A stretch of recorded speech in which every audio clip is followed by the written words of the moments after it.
च्या संख्येमध्ये वाढत आहे सध्या. मी सांगितलं मोगाचं असं होणार आहे कारण जोपर्यंत आपल्याला जाणीव होत नाही अन्यायाची तोपर्यंत असं होत राहणार आहे. सरकार किती खुणत आलं तरी लक्ष देत नाही. म्हणून देवेंद्र फडणवीस साहेब खूप हिराला आपल्या राज्याला तो सगळ्यात अगोदर तिथून सुरुवात आहे. ते जोपर्यंत येत तोपर्यंत मला नाही वाटत न्याय मिळत. खुन झाले खून करणार लगेच बाहेर येतो आणि जर बाहेर नाही आला त्याला ती इशी बसून दिली जाते. खूप आत मोबाईल आहेत. आता आमच्या बीडचं जर उदाहरण घेतलं तर संतोषबाईच्या देशमुखांचा खून झाला त्याच्यातला आरोपी किंवा ते दुसरे आरोपी कोणी पण दुसरेपणा हुशार फोनवर बोलते.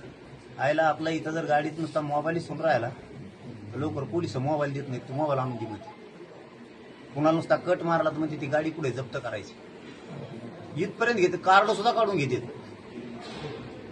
आणि काहींचे मोबाईल संशयानं जर घेतले 10-15 जण त्यातले जर 8-10 जणांचे मोबाईल घेतले संशयाने तर किमान ते मोबाईल 2-2, 3-3 महिने त्या पोराला देत नाहीत. माघारी काय तपासू तू का त्याची व्हिडिओ बघू तू.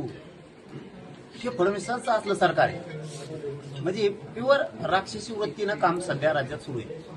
इथं गुंड्यांचं चालणार आहे. गोरगरीब जनतेचं शेतकऱ्यांचं इथं चालणारच नाहीये. त्यामुळे यांना आपटावं लागणार आहे एकदा पुन्हा. भाजपचं 3 राज्यामध्ये विजय झालाय त्याबद्दल काय बोलता? अगोदर वेगळं वाटत होतं. मला वाटतं आता काय काड्या खोसून ठेवल्या का पण त्याच्यात यांनाच कसं काय मतदान पडत तर इतकं. तिथं कुणाला विचारलं ते म्हणतं मी मतदान नाही केलं यांनाच कोण पडत आहे. ते ममताबाई पाडी वाटते कोणी वर केले ते लोक सांगते ते पडणारच नाहीये.